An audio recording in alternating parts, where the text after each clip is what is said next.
Y ahora sí, vámonos al consejo, a la palabra que quiero dejar con ustedes hoy, especialmente para los papás.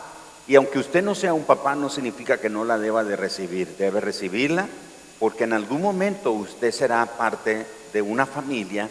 Si es una joven y un día tendrá su familia, usted necesita oír esto para ayudar a su esposo en la tarea de padre. Así que vamos a hablar sobre el gran valor de papá. El gran valor de papá, la presencia, la participación del padre lo cambia todo, definitivamente.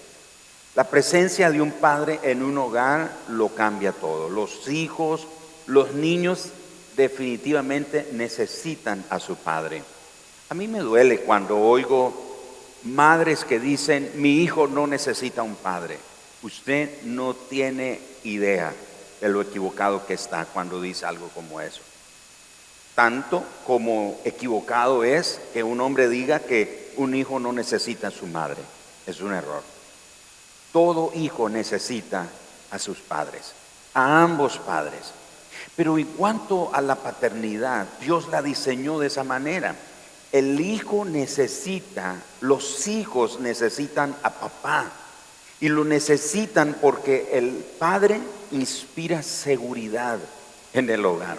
Nosotros nos han pasado cada cosa divertida en nuestra casa y ahora ya ellos están grandes. Cuando estaban niños yo salía para defenderlos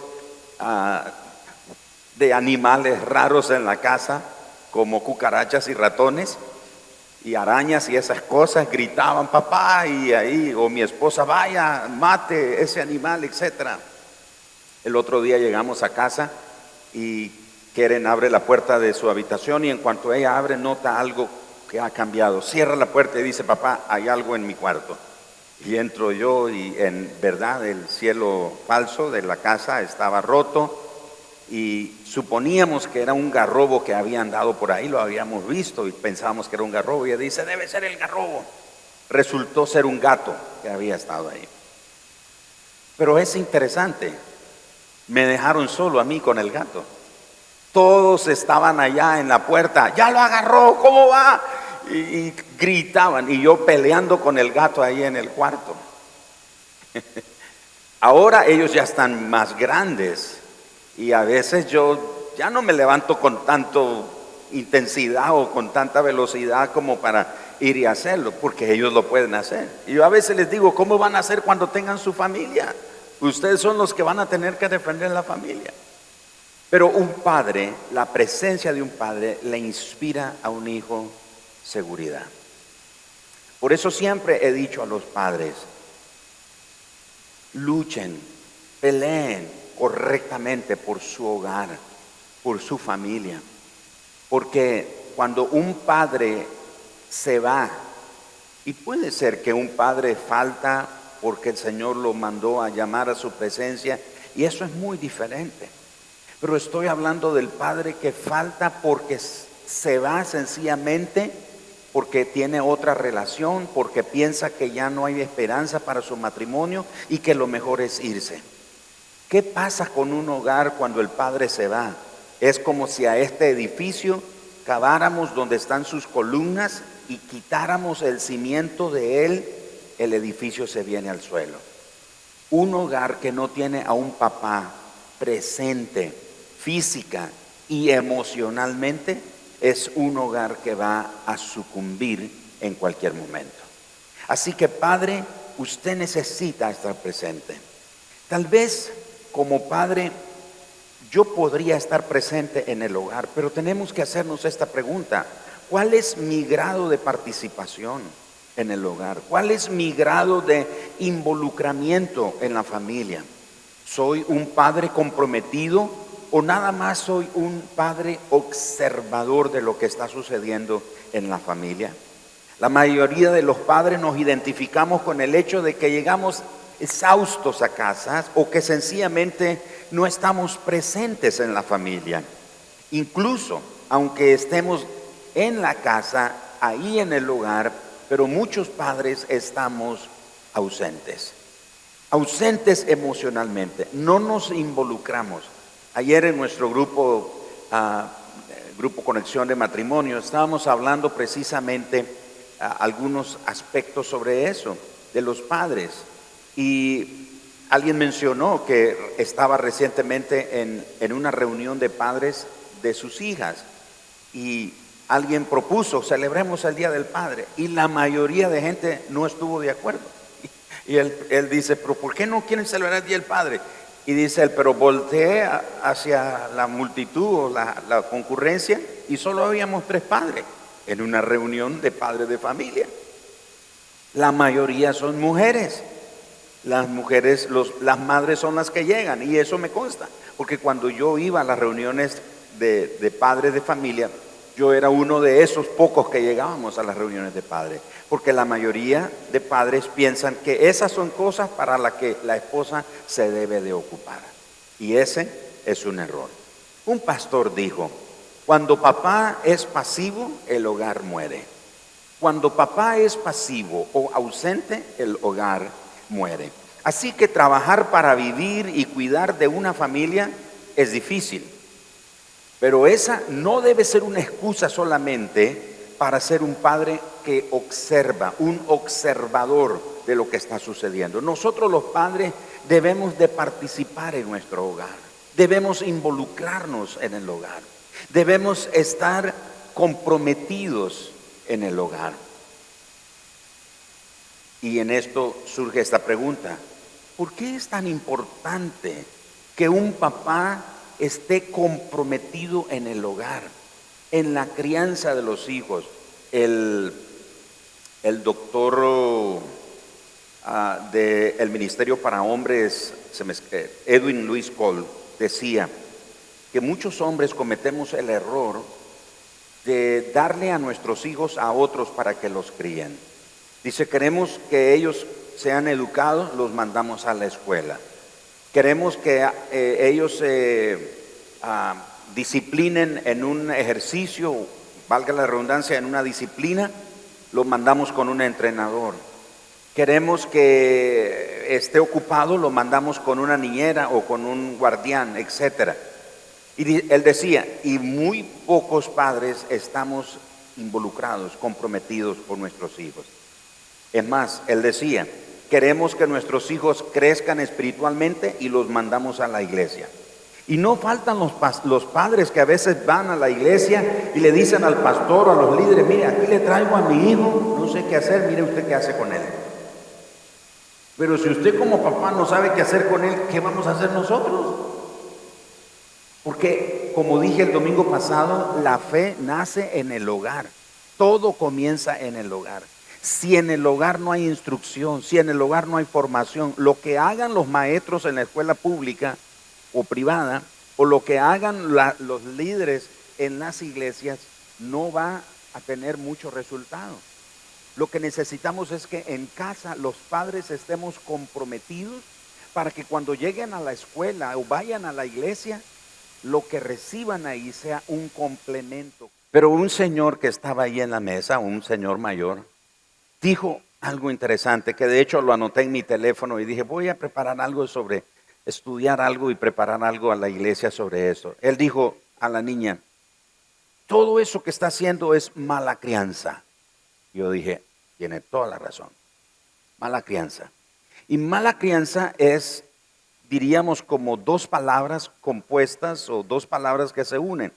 Mala crianza no es más que mal criada, mal formada, mal educada.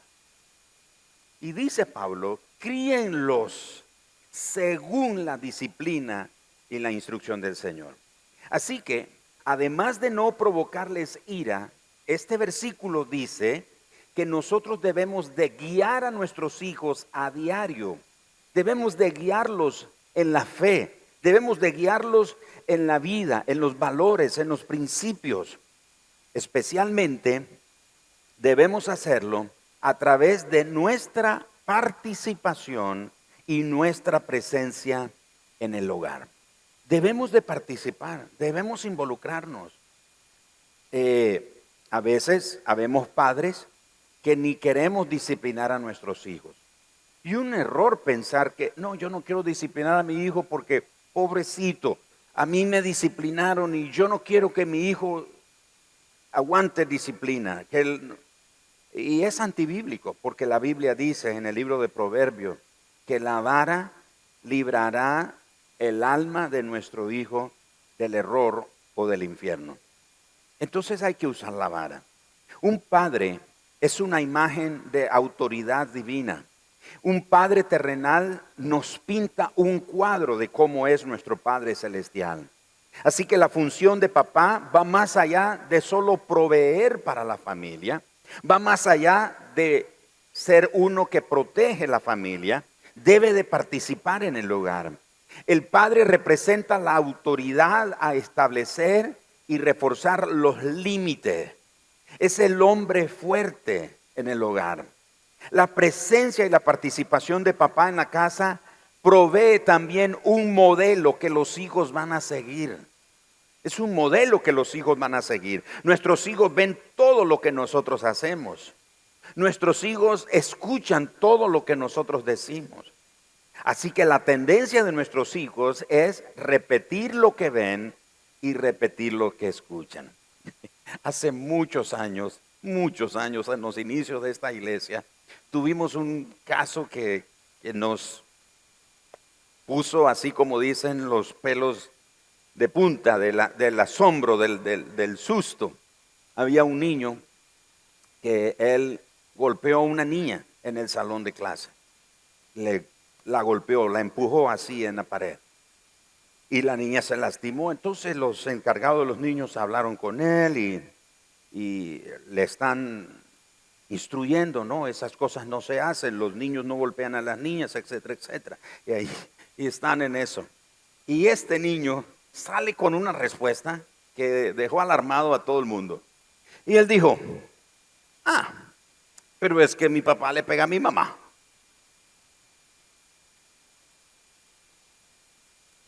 Eso fue una alarma. Y la razón de la alarma es que los papás de él eran líderes en la iglesia. Y entonces los encargados de los niños me buscan en la semana y dice, pastor, tenemos un serio problema. ¿Y qué pasó? Ya me ponen al día. Llamamos a esa pareja y decimos, hermano, su hijo ha dicho esto y esto. Y ellos estaban pero avergonzados. ¡Qué pena! ¿Pero por qué? Y entonces descubriendo, fue algo interesante lo que ellos descubrieron en su indagación. Él pasaba mucho tiempo en videojuegos de volar cabeza, de violentos y cosas por el estilo.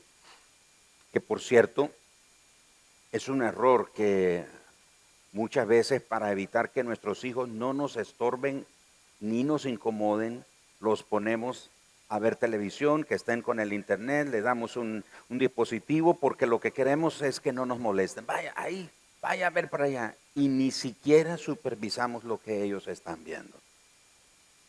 Y de ahí nace mucha violencia, de ahí nace mala crianza, de ahí nace desacato a la autoridad. Y bueno, cosas como mentir, es como el cobrador que llega.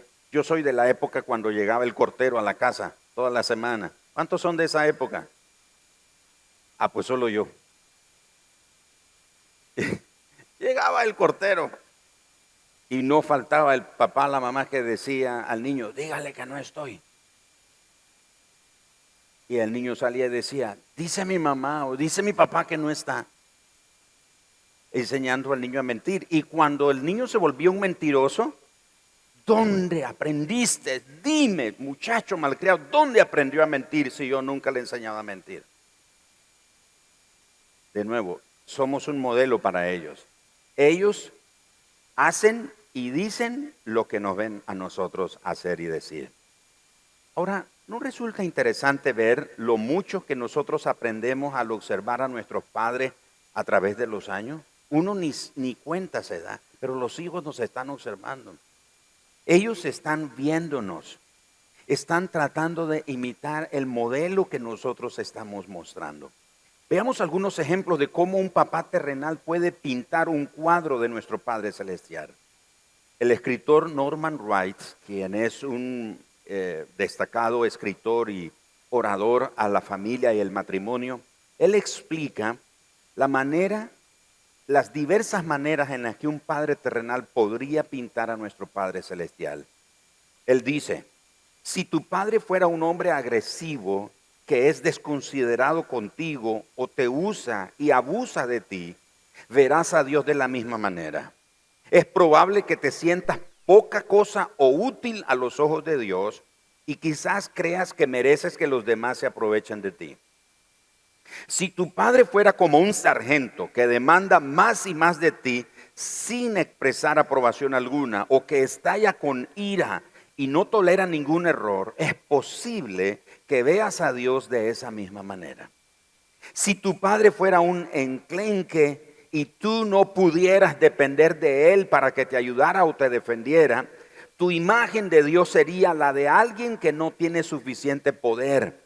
Tal vez sientas que no mereces el consuelo y el apoyo de Dios o que Él es incapaz de ayudarte. Si tu padre fuera extremadamente crítico y exigente, o si no creyera en ti y en tu necesidad y te desanimara en lo que intentas, percibirías a Dios de la misma manera. Sentiría que no mereces la confianza de Dios. Si tu padre es paciente, es más probable que veas a Dios como alguien paciente y disponible para ti. Creerás que Dios está dispuesto a darte tiempo y atención. Si tu padre es un hombre bondadoso, tal vez percibas a Dios como alguien que provee para ti y te apoya. Creerás que Dios es fiel y que te anima a seguir adelante. Si tu padre te acepta, tú creerás que Dios te acepta a pesar de lo que tú hagas. Si tu padre te protege, es probable que percibas a Dios como tu protector en la vida. Así que este escritor, Norman Wright, nos habla de cómo nuestro Padre, conforme a su comportamiento, cómo Él nos modela la paternidad, nos pinta un cuadro de nuestro Padre Celestial. En ese punto, el doctor Edwin Louis Cole, quien ya falleció, y él dirigía el Ministerio para Hombres, la cadena internacional de hombres cristianos, él decía lo mismo, que un padre va a revelar o mostrar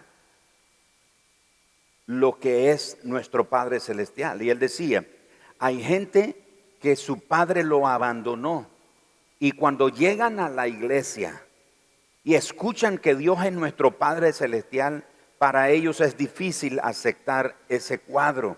Porque dicen, si mi Padre terrenal que estaba aquí conmigo, que lo veía todos los días, me abandonó, ¿cuánto ese Padre Celestial que ni veo? Que me dicen que está conmigo, pero no lo veo. ¿Cómo estoy seguro que Él no me va a abandonar también? Así que Padre, Papá, Dios cuenta contigo para que su nombre, para que su gloria y sus obras sean conocidos de una generación a otra generación.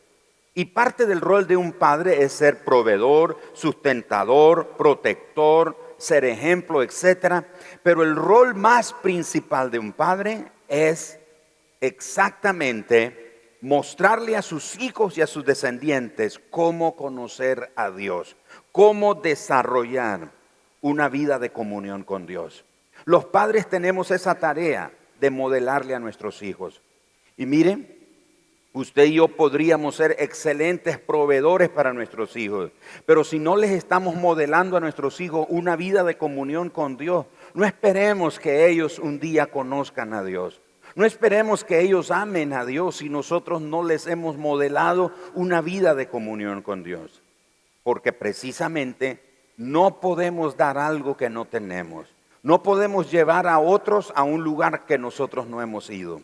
Cuando el Señor se le apareció a Moisés allá en el desierto de Madián, el Señor le dijo que cuando sacara a su pueblo de la esclavitud, lo traería a ese monte. ¿Por qué lo traería a ese monte? Porque era el lugar que Moisés conocía. Moisés no los podía llevar a otro lugar que él no conociera. Un padre no puede llevar a sus hijos en su relación con Dios a un nivel, a una temporada o a una dimensión de intimidad que él no tiene con Dios.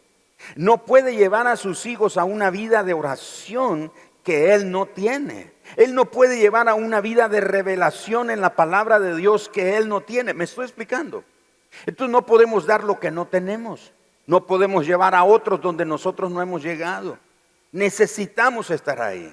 Así que, Padre, usted es una pieza clave en el propósito eterno de Dios, porque Él cuenta contigo para que la siguiente generación, tus descendientes, le conozcan a Él. Así que un padre debe ocuparse que sus hijos conozcan a Dios. Edúcalos, eso está bien. Provee para ellos, eso está bien. Sé amoroso, eso es noble y correcto. Sé sustentador, defiéndelos, inspíralos, anímalos, desafíalos, que se preparen para la vida, y eso está bien. Entre paréntesis, por cierto, no prepare a sus hijos con la mentalidad de que sean alguien en la vida. Y no es que sea malo que ellos no se puedan preparar o que se preparen académica o profesionalmente, pero hágales ver que lo que lleguen a hacer en sus vidas, ellos necesitan servir a los propósitos de Dios. Si van a ser médicos, si van a ser ingenieros, si van a ser administradores, si van a ser pilotos, si van a ser maestros, si van a ser constructores, lo que sea, que ellos sepan que su vida va a tener verdadera realización cuando su vida, sirva a los propósitos de Dios. Es un error decirle a los hijos: prepárese para que usted sea alguien en la vida y nadie lo vea así debajo de los hombros o lo trate mal. Es un error. ¿Sabe por qué es un error? Porque está dejando por fuera, dentro de esa ecuación, está dejando un punto que es más importante: Dios. Que ellos se preparen, dígale: prepárese y llegue a los más altos niveles corporativos, pero donde usted llegue, sea luz, sea ejemplo, modele el carácter de Cristo, que todos sepan que usted es un hijo de Dios, y que no solo que es un hijo de Dios, que aprendió en casa lo que es ser un buen ciudadano, una buena persona, un buen esposo, un buen padre, un buen hijo, una persona que ama y que sirve a Dios. ¿Me estoy explicando? Entonces los hijos pueden alcanzar grandes niveles corporativos en la vida, pero que sirvan a los propósitos de Dios. La Biblia está llena de instrucción al respecto. Deuteronomio capítulo 6, versículo 1 al 9. Vaya conmigo, por favor. Deuteronomio capítulo 6, versículo 1 al 9. Estos pues son los mandamientos, estatutos y decretos que el Señor nuestro Dios mandó que os enseñase, para que los pongáis por obra en la tierra la cual pasáis vosotros, para tomarla, para que temas a Jehová tu Dios, guardando sus estatutos y sus mandamientos que yo te mando, tú, tu hijo y el hijo de tu hijo. ¿Cuántos abuelos hay aquí? Levanten la mano los que son abuelos. Abuelos, ustedes tienen un rol importantísimo. Yo sé que a veces los hijos vemos a los abuelos como el que nos ayuda a cuidar los niños. Y gracias a los abuelos por tener esa actitud de cuidar los niños. Pero abuelos, ustedes tienen un rol más importante que cuidar los niños. Ustedes tienen una influencia que necesitan imprimir aún en sus nietos. No sienta que su formación y su labor espiritual terminó con sus hijos. Cuando mis hijos comiencen a formar sus familias y nuestro hijo mayor ya está empezando, yo no voy a decir, bueno, ya terminó mi rol de influir en mi descendencia. No, él va a tener su parte, ellos van a tener su parte, pero yo tengo un rol que hacer todavía. Yo tengo que influenciar, tengo que imprimir, tengo que establecer ese sello de la presencia de Dios en mi descendencia. Porque dijo el escritor aquí en Deuteronomio capítulo 6, ese mandamiento vas a guardarlo, vas a seguirlo tú, tu hijo y el hijo de tu hijo. O sea, habla de una generación a otra generación. Por eso dice: oye pues Israel, cuida de ponerlos por obra para que te vaya bien en la tierra, que fluye leche y miel, y te multipliques. Oye, Jehová nuestro Dios, Jehová uno es. Amarás al Señor tu Dios de todo tu corazón y de toda tu alma y con todas tus fuerzas. Y estas palabras que yo te mando hoy estarán sobre tu corazón y las repetirás a tus hijos y hablarás de ellas estando en tu casa, andando por el camino y al acostarte y cuando te levante, y las atarás como una señal en tu mano y estarán como frontales entre tus ojos, y las escribirás en los postes de tu casa y en tus puertas. Así que la obediencia de los mandamientos de Dios nos enseña a temerlo a Él todos los días. Eso garantiza días prolongados de vida bendecida, que nos vaya bien, que seamos multiplicados. Implica hacer del principal mandamiento de Dios, el principal mandamiento de Dios, que es amarlo a Él por sobre todo. Debe ser una práctica dinámica, debe ser una práctica cotidiana en cada oportunidad que se presente. Dice, cuando te levantes, cuando camines, cuando salgas, cuando entres, al levantarte, al acostarte, busca cada oportunidad para hablarle a tus hijos de tu fe. No esperes que lo hagan los maestros de la escuela dominical en la iglesia. Te toca a ti hablarle a tus hijos de tu fe, de tu confianza en Dios, de las maravillas de Dios. ¿Me estoy explicando? Nos toca a nosotros los padres y principalmente el papá. Josué capítulo 24, un pasaje muy emblemático. Me encanta este pasaje porque en Josué 24, verso 1 dice que Josué convocó a los líderes, los varones. Eran varones los que estaban ahí. Los jueces, los sacerdotes, los príncipes, los líderes del pueblo estaban ahí, sus oficiales, y eran los varones.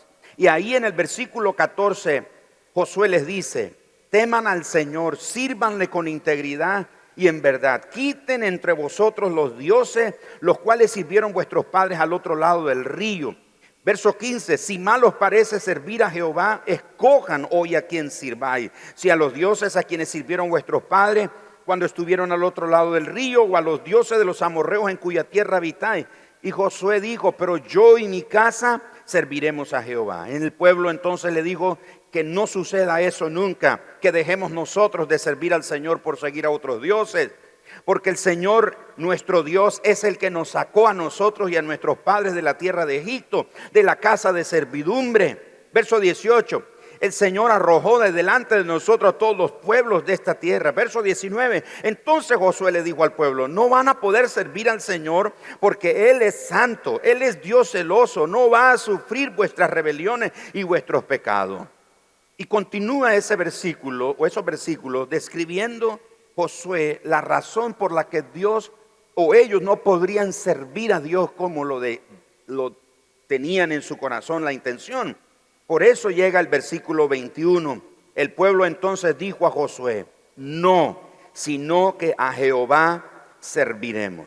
Y Josué les dice: quiten entonces dentro de ustedes todos los dioses que están entre ustedes. Hay una versión que llama los dioses extranjeros. Dioses extranjeros quiere decir dioses que han traído de otro lugar.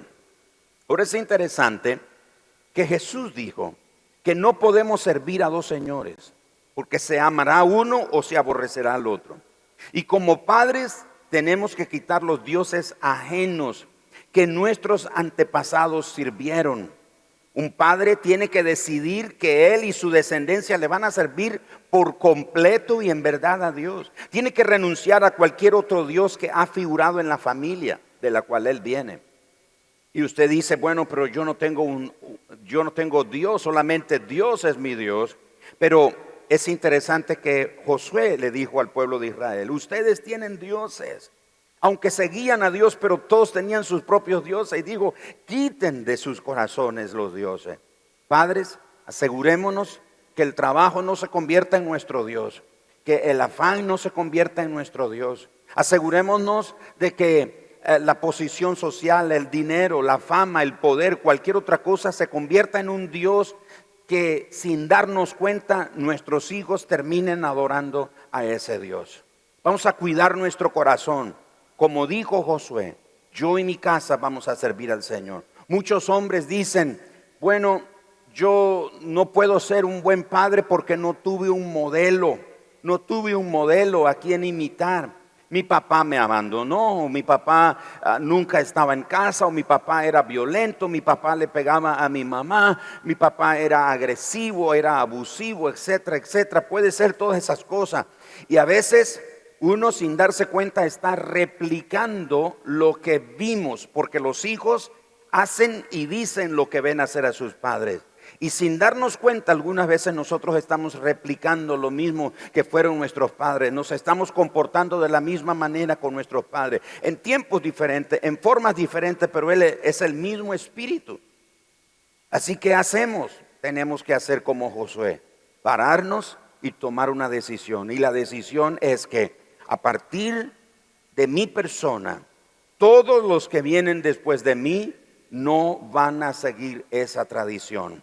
La tradición o esa práctica o ese pecado que el padre dejó a la mamá, o que el padre fue un alcohólico o fue un abusivo o un padre ausente, como Josué dijo: si ustedes quieren seguir adorando a esos dioses, esa es cosa de ustedes, pero yo voy a tomar una decisión, y la decisión que voy a tomar es que yo y mi casa, y esa palabra casa quiere decir descendencia, todos los que vendrán después de mí, todos los que vienen, los que nacerán de mis hijos, y de los hijos, de los hijos, de los hijos, de los hijos, de los hijos, y ahí va la cadena, dijo Josué, todos ellos le van a servir al Señor. Hoy día necesitamos que hombres se paren en la brecha por su familia, por su descendiente. No piense que bueno, ya mi rol está terminando, ya soy un padre, un día de estos ya no voy a estar, y cuando ya yo no esté se acabe. No, usted continuará vivo a través del legado que usted le deje a las siguientes generaciones. Los que vengan después de usted van a continuar con un legado que usted haya formado. Pero para eso, hombre, usted necesita tener una vida de comunión con Dios. Necesita modelar una vida de comunión. Necesita someterse a la autoridad de Dios. Necesita reconocer que Dios es su modelo máximo.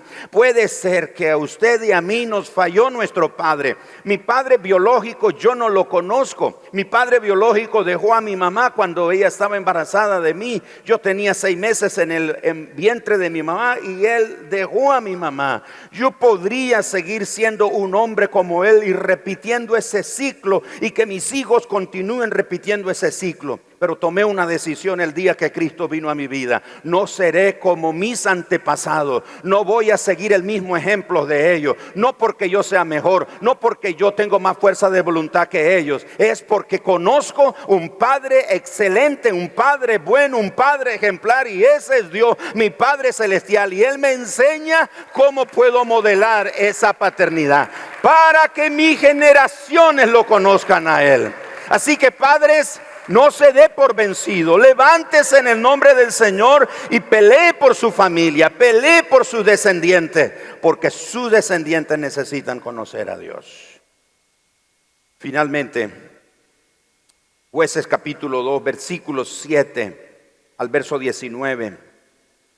Vean ustedes conmigo esta descripción aquí. ¿Qué ha pasado? Verso 7 de Jueces capítulo 2. Y el pueblo había servido a Jehová todo el tiempo de Josué, y todo el tiempo que los ancianos que sobrevivieron a Josué, los cuales habían visto todas las grandes obras que él había hecho por Israel. Pero murió Josué, hijo de Nun, siervo de Jehová, siendo de 110 años, y lo sepultaron en su heredad. Verso 10. Y toda aquella generación también fue reunida. ¿A quiénes se refiere cuando dice y toda aquella generación? Aquella generación de líderes, de padres como Josué, como Caleb, gente valiente, gente que vio las maravillas que Dios hizo en el desierto, y entraron y conquistaron la tierra de Canaán, la repartieron, la distribuyeron, etcétera. Y dice, y toda aquella generación también fue reunida a sus padres, es decir, murieron. Y se levantó después de ellos otra generación. Mire, hermano, nosotros vamos a continuar viviendo cuando físicamente ya no estemos en este planeta Tierra. Nosotros vamos a continuar viviendo a través de nuestras generaciones. Y dice el texto: y se levantó después de ellos otra generación, y escuchen qué triste, otra generación que no conocía a Jehová ni la obra que él había hecho por Israel. Después los hijos de Israel hicieron lo malo ante los ojos del Señor y sirvieron a los Baales, dejaron al Señor.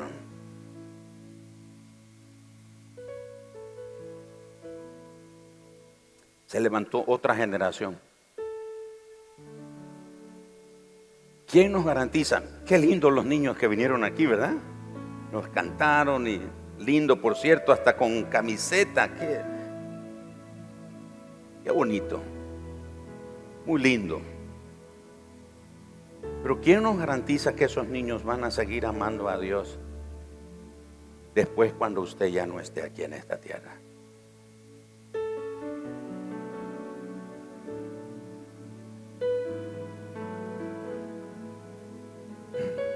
Alguien podría decir, bueno, la iglesia tiene que seguir trabajando duro.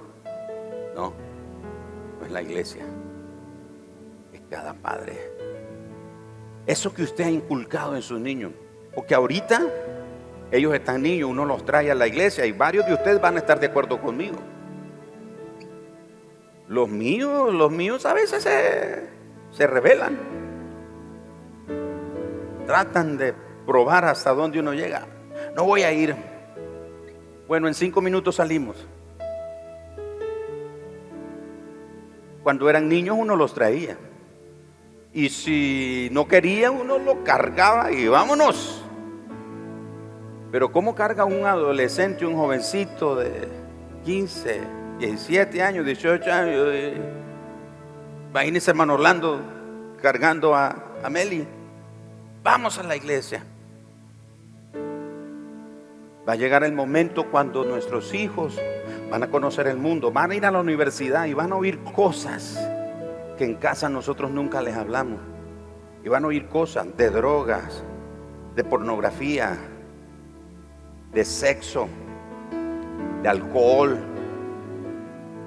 de relaciones sexuales antes del matrimonio, de masturbación. Van a comenzar a cuestionar la fe de nuestros hijos.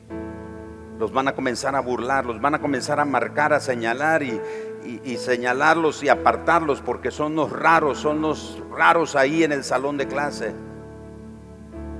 Y muchos ceden ante la presión y terminan haciendo lo que los demás están haciendo porque ellos dicen: yo quiero ser parte. Vamos a formar a nuestros hijos que aunque estén en lo más hondo o en el ambiente más pecaminoso, ellos tomen la decisión como Daniel y sus amigos: no nos vamos a contaminar con la comida del rey. ¿Se acuerdan? Daniel y sus amigos estaban en la corte de los babilonios. ¿Saben qué habían ahí? Adúlteros, homosexuales, lesbianas, astrólogos, no astrónomos, astrólogos. Lo del zodíaco y todo eso ya existía, no es de ahorita, eso ya existía. Borrachos, brujos, todo, ese era el ambiente en el que Daniel y sus amigos estaban. Pero ellos dijeron: no, nosotros no nos vamos a contaminar. Como José dijo: ¿cómo haría yo semejante cosa pecando contra Dios?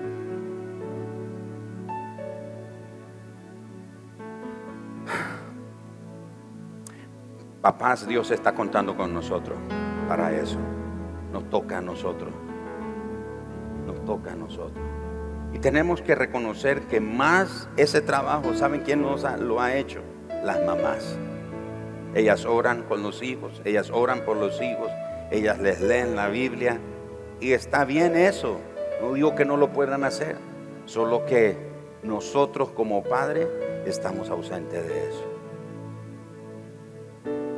Salmo 78 termina diciendo, verso 1 al 8: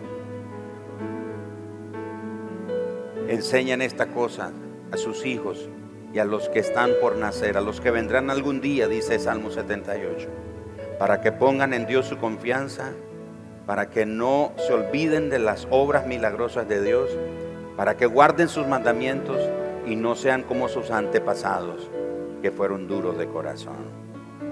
¿Cuántos de ustedes desean que sus hijos sigan amando a Dios, que sigan sirviendo a Dios, que sigan temiendo a Dios? Ya no va a estar usted para, vamos, alístese, vamos a la iglesia, vamos, sirva a Dios, sino por el ejemplo que te vieron en ti.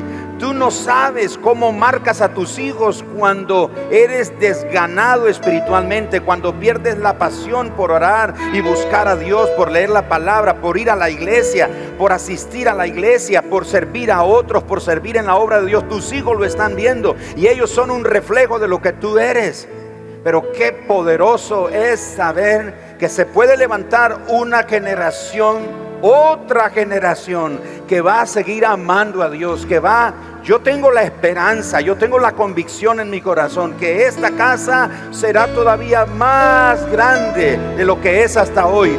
Quizás yo no lo voy a hacer, quizás yo no lo voy a ver, pero quiero asegurarme que los que vienen detrás de mí, las siguientes generaciones, sirvan a Dios, que levanten el nombre de Dios en alto, que teman a Dios, que lleguen a posiciones altas en todas las esferas posibles, en la economía, la educación, el deporte, los negocios, la política, cualquier área que lleguen, pero que sean temerosos de Dios, que honren a Dios, que sean gente que diga: no voy a contaminarme. Pero no solamente que diga no voy a contaminarme, que puedan decir: mi papá me lo enseñó, lo aprendí de mi abuelo, vi cómo amaron a Dios, vi cómo sirvieron a Dios, vi cómo se entregaron a Dios, y voy a continuar con ese legado que ellos un día me enseñaron.